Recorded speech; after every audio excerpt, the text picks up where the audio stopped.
Halloween is finally here.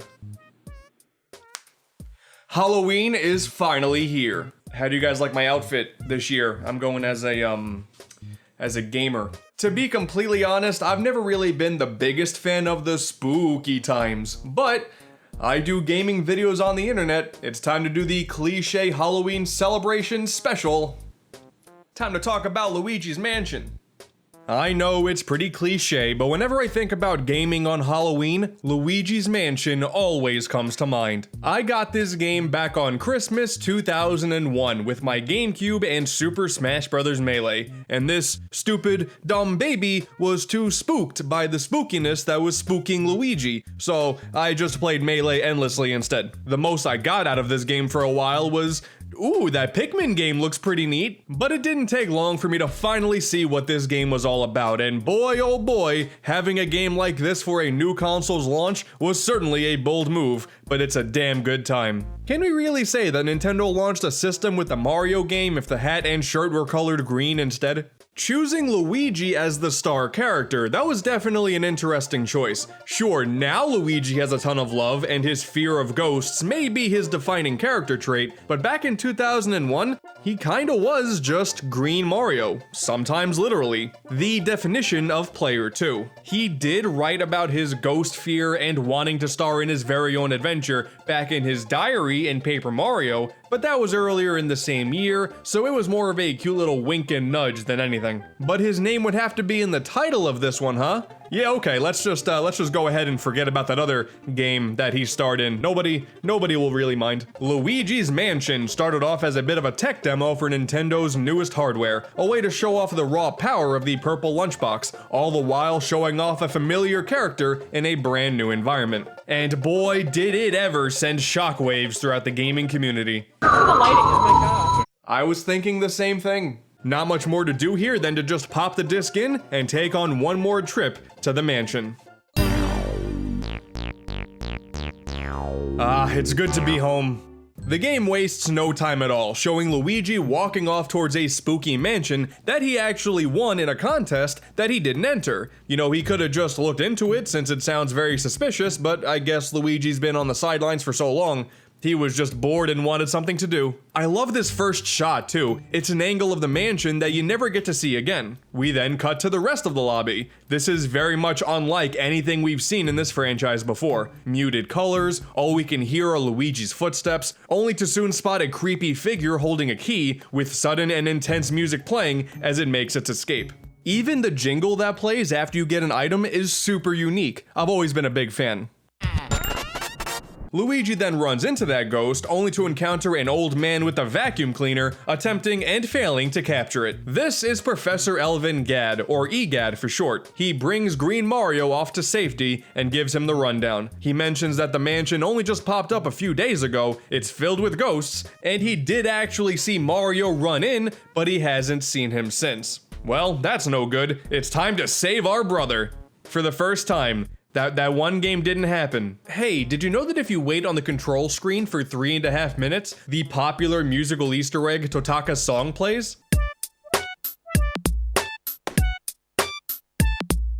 This is a track that's in a bunch of Nintendo games, from Yoshi's Story, Mario Paint, to Link's Awakening, even the Switch port. Pretty neat. But with our new vacuum, the Poltergust, in tow, it's time to return to the spooky mansion and do some ghost busting. We're totally not ripping off Ghostbusters, we promise. Am I the only one who was genuinely a little creeped out when the painting started talking to you? Granted, like I said, I was a dumb, stupid baby, but I was just starting to make peace with the fact that I was gonna be dealing with ghosts. I didn't need to see this too. You go from room to room, clear it of all the ghostly blobs, yell for Mario a couple times because that's gonna do something. Wait for the lights to turn on to let you know that that room is safe, and then you move on to the next one, usually thanks to a key that you receive, also letting you know where to progress to next. As much as this game looks like a sort of open world, one where you can explore the mansion at your own free will, something more similar to, say, the Spencer Mansion in Resident Evil, this is actually a pretty linear experience. The Resident Evil comparisons are abundant too. Look at these door transitions, I'm telling you, Crimson Head's got nothing on the banana peel tossing ghosts. Soon after the adventure begins, we're brought to a dark room with no standard colored ghosts, but a more human-shaped one. You encounter a bunch of these within the mansion's halls, and each one is a sort of mini-puzzle within itself. With the normal ghosts, you just gotta wait for the right time, scare it to death, or it's already dead, so I don't know, you just scare it, and then its heart pops up, and then you're able to suck it away. And I really like these enemies too. They're goofy looking for sure, but they always seem out to get you. They're not just a bunch of pranksters just goofing around before you show up to spoil the party. Psst. You're gonna wanna remember that bullet point.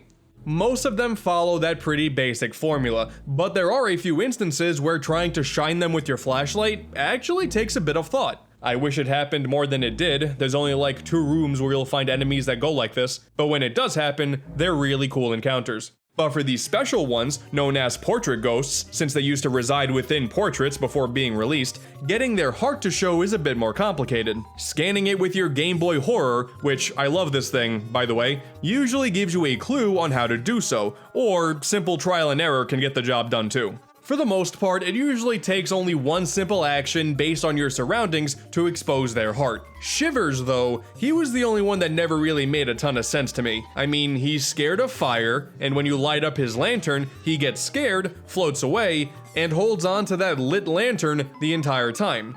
He's not really the brightest ghost, methinks. The ways to get through these apparitions is far from clever, but it certainly keeps things interesting, especially with Madame Clairvoya, a ghost that actually assists you by giving you fortunes after providing her pieces of Mario's clothing hidden throughout the mansion. You see, Mario tends to only wear one single outfit, but he did pack with him a spare hat, a single glove, a single shoe, a letter, and a star. That's it. And getting the star is one of the mansion's strongest moments. You take a look at the moon through this telescope here, and it basically transports you to space. And one properly aimed shot of the moon to blow it up opens up a pathway to the item we need. Sonic Adventure 2 released in the same year and also saw the moon getting blown up. The year prior we had Majora's Mask, and we all know how that went. What was with the early 2000s and everyone hating moons? As for the ghost capturing process itself, oh boy, have you ever captured a ghost before? Roughing up the analog stick in the opposite direction in such a way that lets you suck up as much health from it as possible, as well as avoiding any obstacles the room throws at you. Oh man, few things in life are as satisfying as this. Busting ghosts in Luigi's mansion just feels good. Like, thanks to the controller's analog triggers, you push them down a little bit to suck or blow lightly, and then you give it a click, bam! And everything comes together when you tackle the 4 main bosses. We got unique, creepy looking arenas, and wildly different attack patterns than what the rest of the portrait ghosts throw at you. Chauncey the Big Baby is a great first boss encounter. Bouncy balls and rocking horses as attacks? Nothing else could be more terrifying. And it's important to get good at capturing too. This isn't really the case with the bosses, but for the rest of them, you get rewarded with pearls by whittling down their health. And you get more and bigger ones the better you perform. Getting a bunch of money is a big part of this game's replayability, and perfecting the capturing process so you can get some gold picture frames for them is crucial to get that money. Some of them are even optional too, but come on, just go and get all of them. I honestly always forget that I can beat this game without getting some of these. I can't run by Biff Atlas and not physically assault him. I ain't no wimp here, of course I'm gonna do it. The portrait ghosts are arguably Luigi's Mansion's highest defining trait. They walk or float that fine line between the wackiness of the typical Mario series with the darker and creepier vibe of Luigi's Mansion. They're pretty cool. And speaking of the Mario series, booze! Partway into the adventure, Luigi presses a button that he probably shouldn't have, releasing a whopping 50 boos into the mansion, as well as their leader, King Boo. And throughout your adventure to save Mario, after a room has been cleared of the spooky new ghosts, a boo will find its way in one of the room's objects. You just sort of shake everything up a bunch in a very weird way that only Luigi can do. Oh yeah. And then it could be a fake, it could be a bomb or a boo ball, but sometimes an actual boo will pop up. And I don't know, man, this is fine, but it's nowhere near as fun as capturing the other ghosts. The boos have no resistance, so you kind of just hold the suck button and hope for the best. And later on, when they start having 100, 200, 300 health, and if they go through a wall, it ends up being a tedious slog to just walk to the other room and get them, and heaven forbid that there's no easy way to get to that new room, then it just becomes a total grind. It's not a tough quest to complete, just a bit annoying at times. But hey, at least they all have cute names. Bamboo, Boodacious, Mr. Boojangles, Game Boo Advance. That's fun. You're bound to find a bunch of them from exploration anyway. There are a few extra things that you can do to get as much money as possible, like finding a couple hidden rooms or special money ghosts, so finding some booze along the way doesn't feel like too much of a hassle. It also ends up feeling like a way to get you to memorize the design of the mansion, so you can get anywhere you want to without having to constantly check the map. The kitchen leading into the backyard, the elevator leading you to the roof, and then the chimney that drops you back down into a brand new room. There's the billiard room that's just sitting there teasing you for a while since you run past it multiple times before being able to go into it for yourself. The mansion is just so well designed, and the iconic theme song that goes along with it, oh man, it's so good. And Luigi humming the theme song to himself so he's not as scared as he would be otherwise, it is a fantastic touch. And then, of course, we have King Boo. What a perfect antagonist for Luigi. Bigger forms of existing Mario enemies has been a thing for a long time. It's really common. But his sunken eye sockets and the magenta pupils, the blue tongue, his design is just perfect. That other King Boo that just looks like a normal Boo with a crown? Yeah, no, that's not him. This is my king. I love the tease roughly halfway through the game too. Getting just a glimpse of the final threat in this secret room, it got me really excited to get into that room proper. And once we finally make it to the basement with enough booze captured, it's time to, well, check for a few more gems first. Sorry bro, just give me a second here, I gotta make as much bank as I can. King Boo has one final trick up his sleeve to capture us and put a Luigi portrait up next to the Mario one. Bowser. Well, more specifically, a Bowser doll. The game doesn't really clarify that it's a Bowser doll when you first encounter it, so younger me, when Bowser's head flew off, I gotta tell ya, I really enjoyed sleeping up until that moment. I couldn't do that peacefully for a little while. This is such a cool fight though. It's not tough by any means, but I loved the aesthetic of being on the roof with this almost fiery bubble surrounding us. It made this fight feel a bit more intense, unlike the muted tone of the rest of the game. Eventually, King Boo is captured, just like the rest of them, and with nothing else in our way, we can finally bring Mario home. The king would then go on to technically show up in Super Mario Sunshine, and every now and then I just remember that this is a thing, and I wish I hadn't. All we gotta do here is use the portrification device that we've already been using, but in reverse. And with that, Mario is saved. The credits roll with one of the funkiest beats to ever be in a Nintendo game, and based on the amount of money that you earn, you finally get a mansion to call your own. Hey, look at that, I'm pretty good at this game. It's not really that long of an adventure. It only takes a few hours to go from start to finish and collect a ton of treasure along the way, but trying to go for as much money as possible, or an even bigger challenge, go for as little money as possible, makes this game highly replayable. There is the new Hidden Mansion, a sort of new game plus, but all that's different is the enemies deal twice as much damage and your Poltergust is more powerful.